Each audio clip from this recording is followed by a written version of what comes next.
Good morning all of you. मैं mister Ravindra Kumar, आपका अपना यूट्यूब चैनल महेश 26 में एक बार फिर से स्वागत है।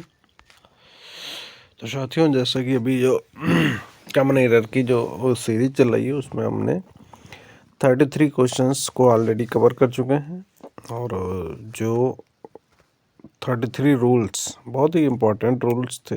अगर आपने नहीं देखा है तो प्रीवियस वीडियो को आप देख लें, उसके बाद नेक्स्ट वीडियो को देखें, क्योंकि इसमें 100 रूल्स हैं जो कवर करने हैं, जो कि बहुत ही इम्पोर्टेंट हैं। और हर एग्ज़ाम चाहे यूपीटी, जीटी, पीजीटी या फिर जेएससी लेक्चरर जो भी हो, उसमें सभी के लिए एक कॉमन पॉइंट है, वो कवर हो रहा है। तो चलिए स्टार्ट करते हैं अपना आगे के क्वेश्चंस और देखने की कोशिश करते हैं कितने इम्पोर्टेंट है।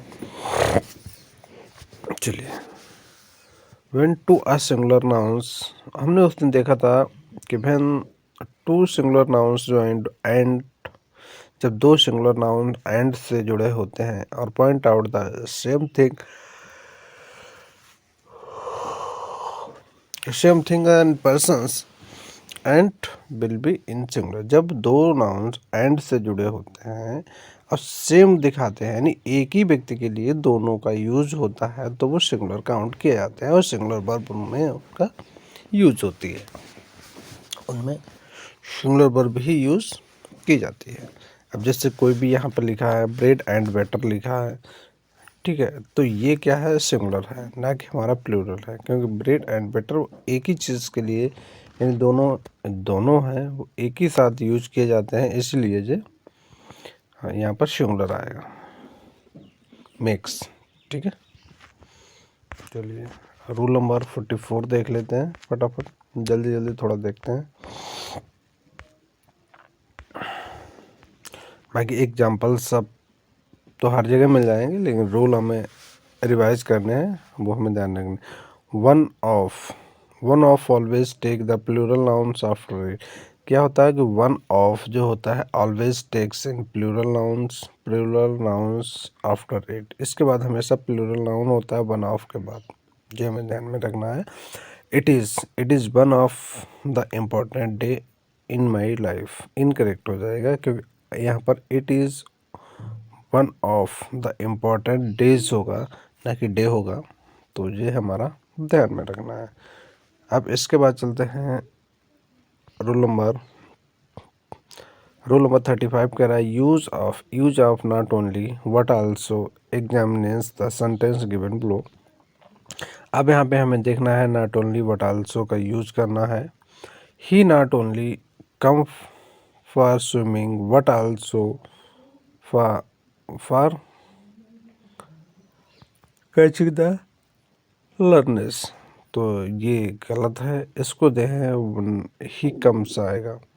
ही कम्स नॉट ओनली, यानी नॉट ओनली का यूज होगा वो, and he comes not only for swimming but also the catching coaching and learners, तो ये हमारा सही होगा, राइट वर्ड। देखिए अब यहाँ पे इसको थोड़ा डिस्क्राइब किया गया है। The expression not only must be placed and before the right word, otherwise the meaning change therein express on meant for the swimming, not for coming। अब रूल नंबर 36 है, जो कि बहुत इम्पोर्टेंट है, इसको हमें इम्पोर्टेंट लगाना है। Scarcely, hardly are followed when is not by them। अब क्या होता है, हार्डली और स्केसली आर फॉलोड बाय व्हेन, जब व्हेन फॉलोड करते हैं ना कि देन, यानी कहीं भी सेंटेंस में स्केसली और हार्डली का यूज होता है तो वो उसके बाद देन आता है, देन नहीं आता है। ठीक है, ये हमें ध्यान में रखना है कि जिस सेंटेंस में हार्डली और स्केसली लगा है तो फिर हमें व्हेन का यूज करना है, ना कि देन का। Throw is followed by the eight and not by but. Throw होता है, थ्रो ये फॉलोड करता है वाई को, बेट एट ना कि बट को। और कभी कभी सेंटेंस में थ्रो वर्ड दे देते हैं तो ये हमारा गलत हो जाता है। तो यहाँ जो फॉलो किसको करता है, एट को, तो ये हमें ध्यान में रखना है। No sooner is following then. अब नो शूनर होता है, रूल नंबर 38 की बात कर लेते हैं। तो no sooner is followed by then. No sooner के साथ हमेशा देन का यूज किया जाता है, ये भी हमें ध्यान में रखना है। थ्रोट एट होता है, नो शूनर देन होता है, तो ये हमें ध्यान में रखना है। Attention must be also be given to the verb from wholing use no sooner than the correct form or post perfect of past indefinite। यानी पास्ट परफेक्ट और पास्ट इंडेफिनिट में इसका यूज करेक्ट माना जाता है। इसके बाद नेक्स्ट की बात कर लेते हैं। रूल नंबर 39 कह रहा है कि list must be followed by should. अब लिस्ट होता है LEST, ये हमेशा किसको फॉलोड करता है, शुड को फॉलोड करता है। ये भी हमें बहुत इम्पोर्टेंट है और ध्यान में रखना है भाई। काफ़ी इम्पोर्टेंट रूल्स हैं। Such as followed as, such as होता है, सच के साथ एज का यूज किया जाता है। So is followed that. और सो जो होता है, रूल नंबर देखना है कि 41 में जो सो होता है, so is followed by that. So है वो दैट को फॉलोड करता है, तो ये हमें ध्यान में रखना है। इसके बाद रोल नंबर हमारा 42 है। 42 कह रहा है कि unless express conditions is always use. Unless जो होता है एक्सप्रेस किसको करता है, कंडीशन को। It is always use to negative sense, और इसका जो सेंस होता है वो हमेशा नेगेटिव आएगा। दस not is never use with unless. ठीक, इसके साथ नॉट के साथ अनलेस का यूज कभी नहीं किया जाता। अनलेस के साथ नॉट का यूज नहीं किया जाता, क्योंकि इसकी मीनिंग ही नेगेटिव होती है। और सेंटेंस में कभी कभी अनलेस नॉट दे दिया जाता है तो वो सेंटेंस गलत हो जाता है। ठीक है, अनलेस यू डू नॉट लेवर hard you will not pass. Unless you लेवर हार्ड, तब तक आप कठिन वर्क नहीं करेंगे, यानी तो आप पास नहीं होंगे, तो इसमें नॉट का यूज नहीं होगा। उसके बाद है until express the time. Until जो होता है एक्सप्रेस करता है किसको, टाइम को। It has a negative sense and thus not should never be use for it. और जो अंटिल होता है वो एक्सप्रेस करता है टाइम को, और it is the negative sense. और इसका सेंस भी देखिए, अंटिल है, अनलेस है, इनमें सेंस जो है वो नेगेटिव होता है, और इनके साथ नॉट का यूज नहीं करते हैं। और इसके साथ यूज का होता है विद इट। देखिए, wait here until I do not return, तो ये गलत हो जाएगा। Wait here until I return. ठीक है, इसके बाद इसके बाद रूल नंबर 44 है। Since indicate the point of time. Since होता है वो इंडिकेट पॉइंट ऑफ टाइम, यानी फिक्स टाइम की बात करता है। और फॉर होता है वो stand for the length of time को शो करता है।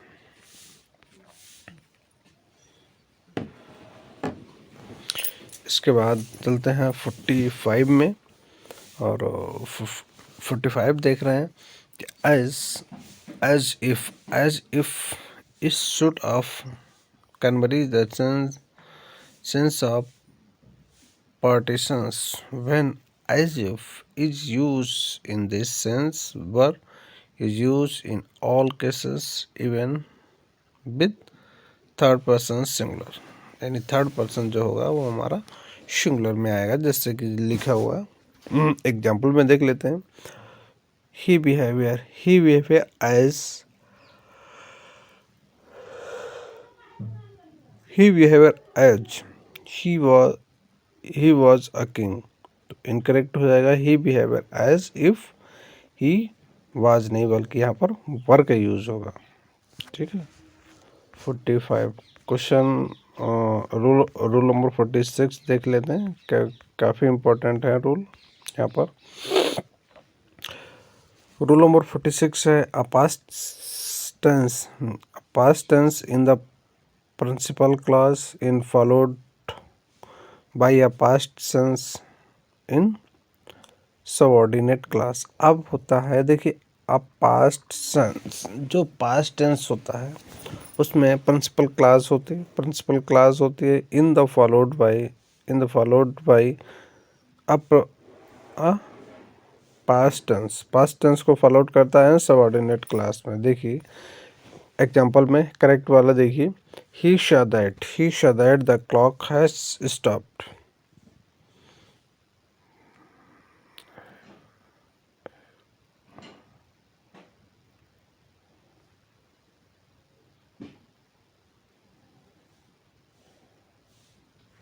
हाँ देखिए, ये काफ़ी इम्पोर्टेंट है। और इसमें जो नंबर 1 पे लिखा हुआ है, पॉइंट नंबर 1, ये लिखा हुआ है पास्ट टेंस। अगर कोई पास्ट टेंस का है, प्रिंसिपल क्लास जो है वो पास्ट टेंस में दी है मेन बाय फॉलोड, और उसको फॉलोड करता है प्रेजेंट टेंस में, और जो मेन वर्ब होगी, वो जो मेन सेंटेंस होगा, सबऑर्डिनेट सेंटेंस होगा, वो हमारा प्रेजेंट टेंस में शो करेगा clause when is express the universal truth. अगर कोई भी सेंटेंस यूनिवर्सल ट्रूथ है तो उसका एक जो है यानी प्रिंसिपल क्लास होगा वो हमारा पास्ट में होगा, और जो सबऑर्डिनेट क्लास है वो हमारा प्रेजेंट टेंस में होगा। इसको आप कंफ्यूज नहीं होंगे, और काफ़ी इम्पोर्टेंट है। ठीक है, क्योंकि जो हमारा यूनिवर्सल ट्रूथ होते हैं, चाहे वो पास्ट के हों चाहे फ्यूचर के हों, और जो जो हमारा सबऑर्डिनेट क्लास होता है वो हमारा प्रेजेंट में ही रहता है। जिस चीज़ हमें ध्यान में रखनी है, when the subordinate clause in introduce by then even if there is past tense in principal clause, ये सबऑर्डिनेट क्लास इंट्रोड्यूस कराती है देन पार्टिसिपेशन करता है। उसके बाद उसको प्रेजेंट टेंस में इज प्रिंसिपल क्लास इट में फॉलोड बाय एनी टेंस, और कोई अगर उसको टेंस को ये रिक्वायर करता है तो sense of the subordinate class, और उसके बाद सबऑर्डिनेट क्लास को लाना चाहिए। चलिए रूल नंबर 47 देख लेते हैं।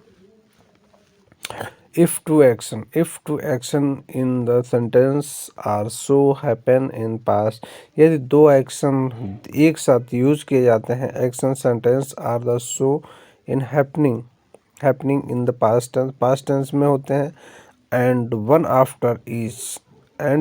आफ्टर द अदर, और दूसरा में होता है अदर में। तो इसमें क्या करते हैं कि द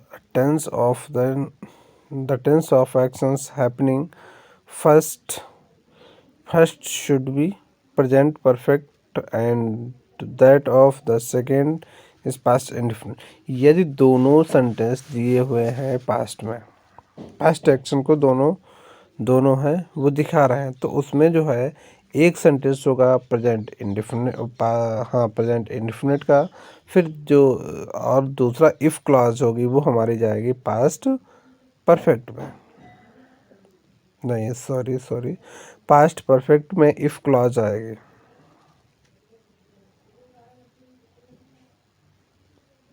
हाँ, जो फर्स्ट घटना action the happiness the first should be in past perfect, जो फर्स्ट पार्ट होगा वो पास्ट परफेक्ट में होगा, और देन जो सेकेंड क्लास होगी वो हमारी पास्ट इंडेफिनिट में आएगी। ये है काफ़ी इम्पोर्टेंट रूल्स है, और इसको मुझे ध्यान में भी रखना है। रूल नंबर 48 की बात करें, two action in the past one depending on the others. अब टू एक्शंस दिए होंगे सेंटेंस में, इन द पास्ट टेंस में दिए होंगे, one depending on the others should have a sequence as followed. अब क्या करते हैं कि 2 एक्शन पास्ट में दिए होते हैं, वो डिपेंड करते हैं एक दूसरे पे। शुड हैव द सीक्वेंस, अब यहाँ पे सीक्वेंस हमें देखना है कि पास्ट परफेक्ट अगर दिया है तो फ्यूचर परफेक्ट दिया होगा। पास्ट परफेक्ट या फ्यूचर प्लस फ्यूचर परफेक्ट की बात करेगा, हैड होगा। एंड फ्यूचर परफेक्ट में वुड हैव है। पास्ट पास्ट परफेक्ट इधर अगर पहले सेंटेंस में यहाँ पे हैड दिया हुआ तो यहाँ पर होगा पास्ट यानी वुड हैव का यूज हो जाएगा। अगर हैड दिया, had passed participle plus would have plus past participle का यूज होगा। ठीक, काफ़ी इम्पोर्टेंट रूल्स है, इसको मुझे ध्यान रखना है। अब रूल नंबर देख लेते हैं हम। 49 कह रहा है if in sentence 2 actions are indicated and both are to take place in futures and the sequence of tenses will be as follows. As follows: the principal clause in present indefinite and the subordinate clause in future indefinite। आप क्या करते हैं, if sentence if class होता है उसमें क्या करते हैं, in a sentence 2 actions indicate the both, और दोनों इंडिकेट करते हैं are taken place the future, और फ्यूचर को दोनों इंडिकेट करते हैं। तब हम क्या करेंगे कि the sequence of sentence will be the followed. अब यहाँ पर इस सीक्वेंस को फॉलो करेंगे, जैसे the principal clause in present indefinite. अगर प्रिंसिपल क्लाज मान लीजिए प्रेजेंट इंडिफिनिट में दी गई होगी, एंड सबऑर्डिनेट क्लाज फ्यूचर, यानी पहला जो क्लास होगा वो प्रेजेंट में होगा, दूसरा क्लास होगा वो फ्यूचर में होगा। बस इतना सा आपको ध्यान में रखना है, बस ज़्यादा आपको दिक्कत नहीं करनी है। When an action has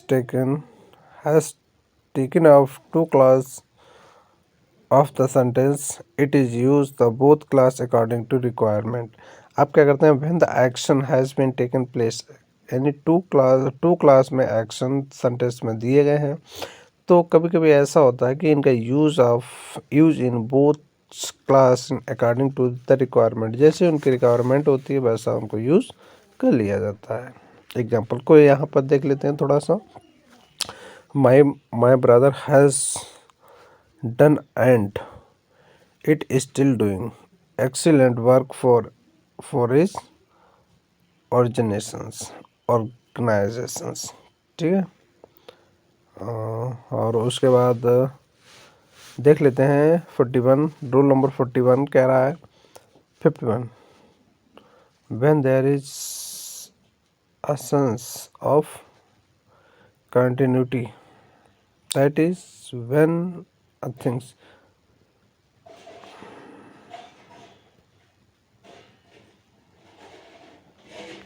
चलिए रूल नंबर 50 तक ही रखते हैं, उसके बाद हम नेक्स्ट में देख लेंगे। तो आपको वीडियो कैसा लगे, रूल कैसे लगे, हमें कमेंट बॉक्स में ज़रूर बताएं। तो वीडियो अच्छा लगा है तो चैनल को लाइक सब्सक्राइब ज़रूर कर लें। Thank you for watching.